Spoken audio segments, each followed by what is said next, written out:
Наушники с технологией пространственного аудио, которая реализована на высшем уровне. Помимо этого, они имеют отличное звучание для форм-фактора вкладыши, хорошая эргономика, новый датчик нажатия, возможность управлять голосовыми командами с помощью Siri. Также у наушников, как и у бокса, есть защита от пота и воды класса IPX4. Вдобавок, бокс имеет беспроводную зарядку. Как вы поняли уже, сегодня я расскажу вам о наушниках AirPods третьего поколения, которые у меня уже были на обзоре. Я их сравнивал с OnePlus Buds Pro, но их я покупал в США. Эти же я купил на Тмоле. Разницы по минимуму, но прошивки новые прилетели, так что расскажу. Всем привет, вы на канале Польза.нет, меня зовут Саня, и здесь только быстрые обзоры и долгие стримы. И сегодня я делаю очередной обзор на девайс, который является максимально хайповым, потому что все, что касается яблока, разумеется, это хайп. Все, что касается яблока, разумеется, мы мониторим по ценам. И все, что касается яблока, разумеется, а-ля не продается больше в России. С другой стороны, если мы откроем Тмол, запасов подобных устройств просто космос. Я покупал данные наушники AirPods 3, у меня уже есть обзор на канале. Полгода назад я сравнивал их вместе с одними из наушников от OnePlus, у них всего одни наушники. Вот эти уже уши, это не из США, это напрямую из Тмола, то есть я их заказал, и через 2 дня они пришли. Сейчас мы посмотрим, насколько все изменилось, насколько изменился функционал, прошивка, возможно, улучшилась автономность, а возможно, на Тмоле вообще подделки продает. Поэтому мне это дело интересно. Я не допускаю, если честно, что офф-магазин Тмола на Али будет рисковать и продавать фейк. На фейк вообще никак не похоже. Комплект стандартный никакой, то есть у нас здесь кабель для зарядки, наушники, инструкция, которая вам будет не нужна, с, разумеется, русским языком, к слову, даже в документации. И это есть хорошо. Это, разумеется, из разряда must-have для тех, у кого есть яблочные телефоны. И не только. Насколько изменились при прошивке микрофоны, автономность, возможно, задержка и еще много других плюшек. Может быть, что-то появилось из разряда мультипоинта.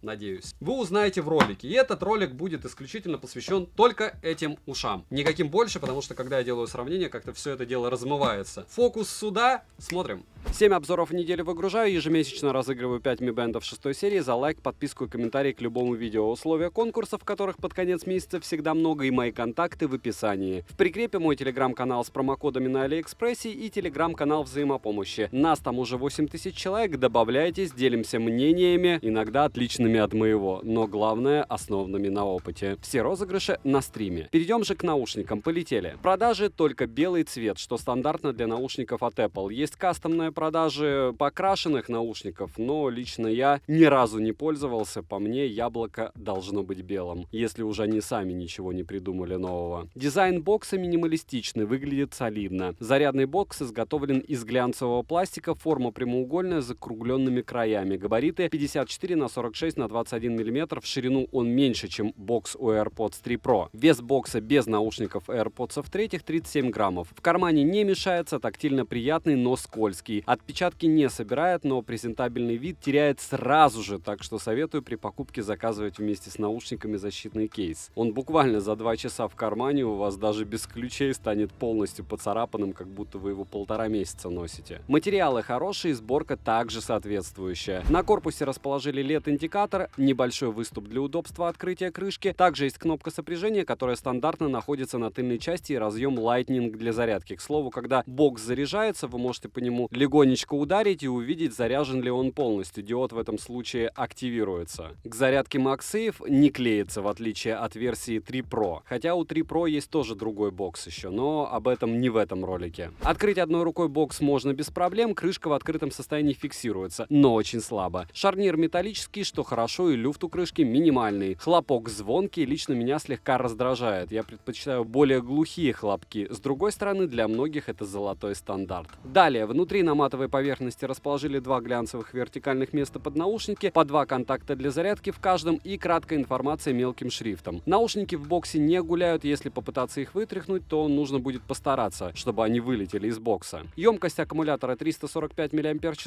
полный цикл зарядки 45 минут, беспроводная зарядка на борту с поддержкой зарядных устройств MagSafe и зарядных устройств стандарта QI. Наушники можно перезарядить от кейса полных 3 раза. Саморазряд не наблюдал, что является хорошим показателем, так как в том экземпляре, который я использовал для сравнения с OnePlus Buds Pro, саморазряд был, хоть и небольшой. Будем считать, что это мини-брак, либо американцы решили себе хуже наушники продавать у себя. Еще раз напоминаю, что ту пару я заказывал прямо из Америки. Переходим к наушникам. Изготовлены наушники из такого же материала, как и бокс. Корпус полностью глянцевый, кроме места для управления нажатием ножки. Насчет дизайна, я думаю, говорить не о чем, в ушах они смотрятся очень хорошо. Габариты 31 на 19 на 16 мм по самым объемным частям. Вес одного наушника 4,3 грамма. Посадка в ухе комфортная, уши даже после 2 часов прослушивания музыки лично у меня не устают. При занятии спортом из ушей не выпадают. Исключением можно считать, если вы прямо яро будете дергать головой, чтобы их вытряхнуть, вы их, я думаю, вытряхнете. Хотя не факт. Звуковод овальный 8 на 5,8 мм. Сеточка металлическая. На корпусе расположили контакты для зарядки, маркировку left и right, датчики обнаружения, микрофоны и область сжатия ножки. Да, постукиванием здесь уже ничего не изменить. И область сжатия ножки исключительно сенсорная, хотя и есть ощущение, что кнопки физические это не так. Из нажатий на борту play-пауза, переключение треков, вызов Siri и сброс-ответ вызова. Также управление происходит голосовыми командами с помощью Siri. К примеру, можно регулировать громкость, что удобно. На нажатие откликаются они моментально, проблем с нажатиями не было, в отличие от прошлого экземпляра, который был у меня на руках. Опять же, будем надеяться, что это причина не физические недостатки, а прошивка. Все-таки допилили они их. Летим дальше. Чип H1, драйверы с широкой амплитудой, усилитель с широким динамическим диапазоном. Активного шумоподавления режима прозрачности, разумеется, не завезли. И можно было бы сказать, что вы хотите от вкладышей, но вспоминаем Huawei FreeBuds 4. По ссылке в правом верхнем углу можете посмотреть обзор. Там и басы есть, там и активное шумоподавление есть, а тоже вкладыши. И, к слову, не намного и дороже, а дешевле. Но это лирика. Заряд наушников в шторке на айфоне не отображается, но заряд можно посмотреть в анимации при подключении или в виджете, что очень удобно. По одному наушники, конечно же, работают, но переподключаются с небольшой задержкой. Автоматически подключаются после открытия крышки бокса с ранее сопряженным устройством. Анимации есть, а вот по поводу мультипоинта вы можете 2 пары яблочных наушников подключить к одному айфону. И это для многих является довольно крутой темой, плюс можно один наушник с одной парой, другой наушник с другой парой. Попробуйте, может быть, вам понравится. Датчики обнаружения уха срабатывают быстро, что очень радует. Пространственное аудио работает очень хорошо. Если включить отслеживание головы, то задержка вообще не ощущается. Во время просмотра фильма проблем со звуком не было. Многие говорят, что это бесполезная приблуда. Лично мне она интересна и уже довольно привычна. Разумеется, все это можно посмотреть в тестовом виде, как это будет выглядеть и как вы будете слушать тот же фильм. И, разумеется, в режиме онлайн через шторку менять это дело. Емкость аккумулятора наушников, к сожалению, не указана. Полный цикл зарядки занимает до 35 минут. Отыграли они у меня на 50% громкости по кодеку AAC 6 часов 34 минуты. Быстрая зарядка на борту, за 5 минут они заряжаются на 20%. И этого заряда вам хватит на 1 час 13 минут воспроизведения музыки в тех же условиях. Защита от пота и влаги стандарта IPX4 как у наушников, так и у бокса. Я предоставил наушникам не лучшую обстановку, окунув их в проточную воду, но, к счастью, с ними ничего не произошло. То же самое я сделал с боксом, и он не погиб, чему я несказанно рад. Так делать не стоит, так делать нельзя, но, в принципе, можно официально сказать, что воды это дело боится, но не сильно. То есть IPX4 это значит дождик. Дождика можете не опасаться. Функционал по-прежнему у меня работает исправно, посмотрим, что будет дальше. Можете в комментах спросить где-то через месяц. Приложение производитель не предоставил, но во вкладке Bluetooth есть очень скромные настройки данных наушников, такие как включение-выключение автообнаружения уха, автоподключение к последнему подключенному устройству, пространственное аудио, настройка работы микрофонов, оптимизация заряда, сеть локатора и информация о девайсе. Насчет сети локатора, проще говоря, вас будет телефон предупреждать, если вы где-то их забудете, но это произойдет не раньше, чем вы отойдете от места, назначенного на метров 300 минимум, а иногда и на 500. Так что будьте аккуратны, лучше их все равно не терять, вопреки всему и несмотря ни на что. Далее, Bluetooth здесь версии 5.0, из кодеков на борту AAC и SBC, да, ни кодеков высокой четкости, ни топового Bluetooth здесь нет. Но Яблоко всегда так делает, они не ставят топовое железо. Через 2 стены не отваливались и фризов я не наблюдал. Задержка как на YouTube, так и в играх минимальна. Опять же с айфонами, тестировал я с Apple iPhone 13 Pro. Примеры вы сейчас увидите на экране.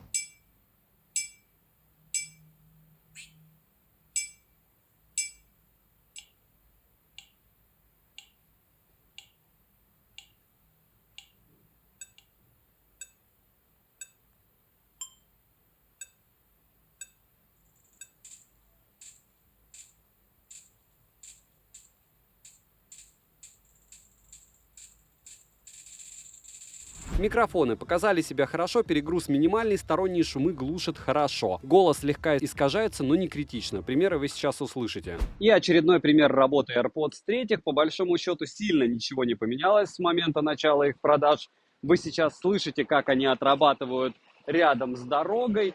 Если вы хорошо присмотритесь, то вот это вот кабельное хозяйство, это силовые провода, под которыми, если ты прогуливаешься до метро Мурина, вот эти наушники конкретно, в отличие от тех же Sony просто периодически теряют связь, эти могут прямо наглухо отвалиться. Как это происходит? Они не полностью исчезают как устройство с телефона, они благополучным образом просто перестают играть. Я не знаю, либо мне так с двумя парами данных наушников повезло, либо лыжи не едут. В общем, вы поняли, магия электронов. К чему это все? К тому, что микрофоны все еще отличные, все еще по мне отличные вкладыши, но хочу отметить, что прошло какое-то время, какие-то продажи уже прошли, они не особо дороже первой и второй версии, в то же время много кто их не носит. Почему? Потому что, либо это первые AirPods и вторые, мы все привыкли к ножкам, либо это AirPods Pro.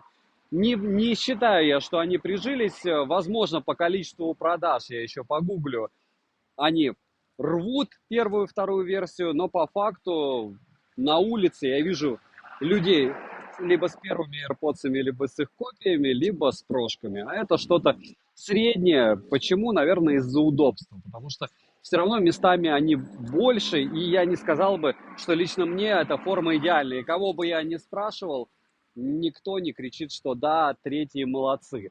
Прошло время, я в них хожу, бокс убивается буквально за день, то есть ты открываешь новую коробку, если ты не запихиваешь его в чехол, у тебя такая штука, как будто ты ее по асфальту возил. В целом, для того, чтобы оценить микрофоны, времени у вас уже хватило. Смотрим.